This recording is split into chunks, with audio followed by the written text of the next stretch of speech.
Volviendo con esta casa no es hotel, hablando de marxismo. Manuel, sobre lo último, quisiera que nos hagas un pequeño comentario sobre la anterior intervención del profesor. Claro, en realidad es como muy compleja, ¿no? A mí me recordaba todo lo que explicaba a ese concepto de David Harvey de acumulación por desposesión, claro, ¿no? Ya digamos, es una vuelta de tuerca más respecto al proceso de acumulación, que cuando ya casi no le queda, o sin el casi territorio donde expandirse, empieza, digamos, a pensar otras formas o otros contenidos que expropiar.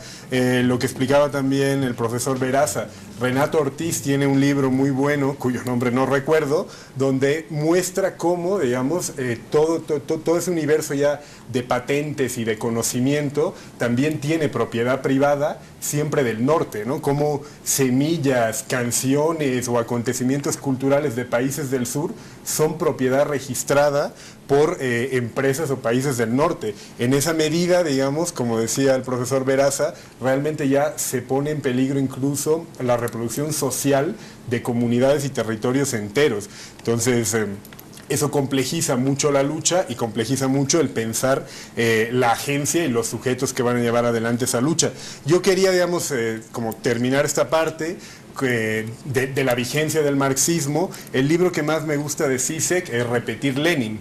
Y en Repetir Lenin cuenta una anécdota que dice que John Berger, este pintor, académico, escritor fantástico británico que vive en Francia, Berger dice que cuenta cómo una empresa francesa de brokers, de especulación en bolsa, tenía un cartel que era la hoz y el martillo, llena de oro y diamantes, con un lema debajo que decía: ¿acaso el mercado no puede beneficiar a todos?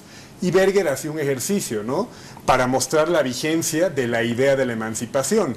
Decía, si en lugar de la hoz y el martillo tuvieras una esvástica llena de oro, digamos, y de diamante, nunca podría haber una interpelación al todos, ¿no? A todos lo lograremos, todos no sé qué, porque Berger dice que claramente la esvástica está asociada, evoca la dominación o al vencedor. En cambio, digamos, a pesar de todo lo que ha llovido, la hoz y el martillo, según Berger, sigue invocando una idea de lo común, de lo colectivo, de la esperanza, digamos, de que las luchas por la justicia y la libertad alguna vez lo lograrán. Y también, claro, decía Zizek, la ironía de que una etapa donde supuestamente se dio por muerta la esperanza comunista, una etapa a lo Fukuyama del fin de las ideologías, una empresa absolutamente postindustrial, porque vende, digamos, acciones por internet en la bolsa, tenía que recurrir a la hoz y al martillo para intentar, aunque sea de manera subrepticia, evocar una idea de lo común. Entonces termina diciendo Zizek, eso lo que muestra es la vigencia, digamos, del pensamiento comunista y cómo hay que seguir dándole esperanza, digamos, a lecturas políticas, a esa esperanza que nos sigue rodeando. En ese sentido yo creo que la vigencia es total y la crisis civilizatoria de la que habla Veraza nos la vuelve todavía más pertinente, ¿no? Gracias, Manuel. Empezando a hablar un poco más de el tema de Bolivia. Profesor, yo le quiero preguntar cómo ve a usted a Evo Morales, como un líder de izquierda o un líder popular. Bueno, en primer lugar, aquí en Bolivia hay una república democrática. Esto es decisivo, ¿no? En segundo lugar, es una república democrático representativa, pero que adicionalmente, como decía hace rato, está sustentado este ejercicio de la democracia representativa republicana, sustentada en democracia de base, en organizaciones, en poder popular de organizaciones del pueblo. Esto posibilita que haya una sociedad más libre en términos políticos, en términos económicos redistributivos y también en términos culturales. Es una república plurinacional, ¿no? Esto es decisivo, es difícil que esto ocurra en otros lugares, aunque también hay indígenas, pero no llegan a tener presencia a nivel de la democracia representativa. No tienen una presencia decisiva. Así, entonces, está ocurriendo un proceso democratizador dentro de una república burguesa, dentro de una república democrático representativa, pero en donde tenemos a todas las etnias y a todas las clases en posibilidad de una democratización de la redistribución económica, una redistribución del poder político y el poder social y una redistribución y desarrollo de la cultura. Esto es muy importante. como proceso histórico. ¿Y a Evo Morales? Evo Morales en particular, pues evidentemente aparece como un líder sumamente querido por la mayoría de su pueblo. Esto no lo pueden decir muchos presidentes en el planeta. Por ejemplo, Enrique Peña Nieto en México no lo puede decir, es un presidente que es producto de un robo de urnas, ¿va? Y es perfectamente despreciado por más de la mitad de su pueblo, ¿no? Y la otra mitad, pues, no es que lo quiera, sino que saca adelante sus negocios. Está bueno, ¿no? Pero que haya un líder que su pueblo lo quiera, ¿no?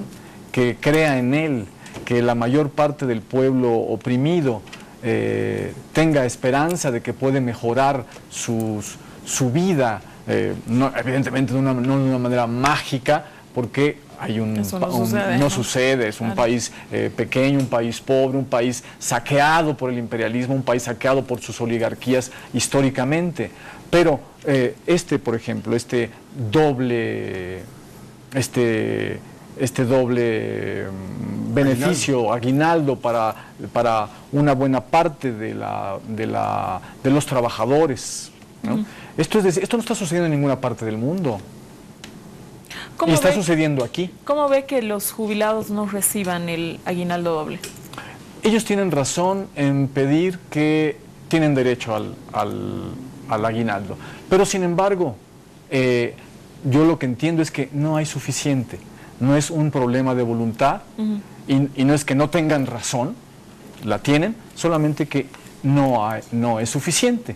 No es suficiente, la burguesía en Bolivia sigue siendo una clase muy importante de la cual depende la dinamización de la economía y su balance es entre ganancias y salarios. Ganancias y la parte del salario que corresponde al aguinaldo es eso. Entonces, a la burguesía parece no alcanzarle.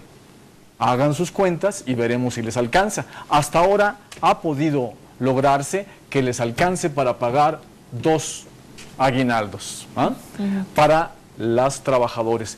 Y si hubiera más, pero lo importante es que se note la voluntad, ¿no?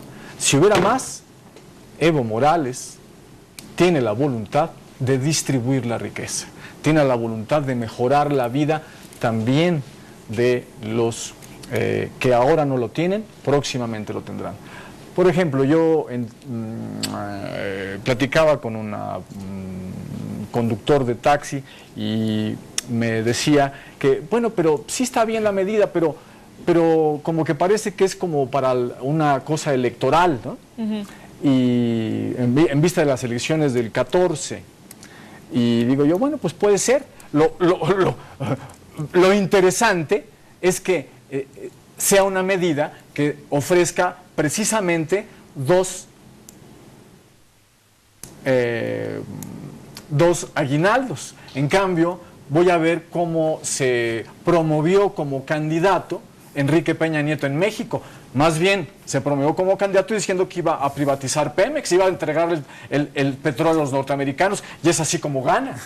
Entonces, no es tanto que sea para las elecciones o no, lo importante es el beneficio real que ocurre y hacia quién se está volcando esa riqueza. Luego, el efecto de 2 aguinaldos es un efecto multiplicador en el mercado interno nacional. Así crece cuando estos trabajadores tienen en sus manos 2 aguinaldos, inmediatamente lo gastan en una serie de necesidades que tienen que satisfacer, que están rezagadas. Y entonces inmediatamente el resto de capitales nacionales reciben este aguinaldo al dar la vuelta a través de la circulación. Este aguinaldo que entregaron a unos trabajadores ahora se redistribuye en mercancías que venden todas las empresas bolivianas. Yo creo que es una medida muy importante. Esta medida tiene como proceso, profesor, ¿qué se bebe del marxismo concretamente? ¿Qué? Perdón. Como proceso, el proceso nacional, el proceso boliviano, del que usted está hablando, estas medidas que bueno, la del doble aguinaldo no solo esta, y no solo esa, o sea, muchas más, ¿no?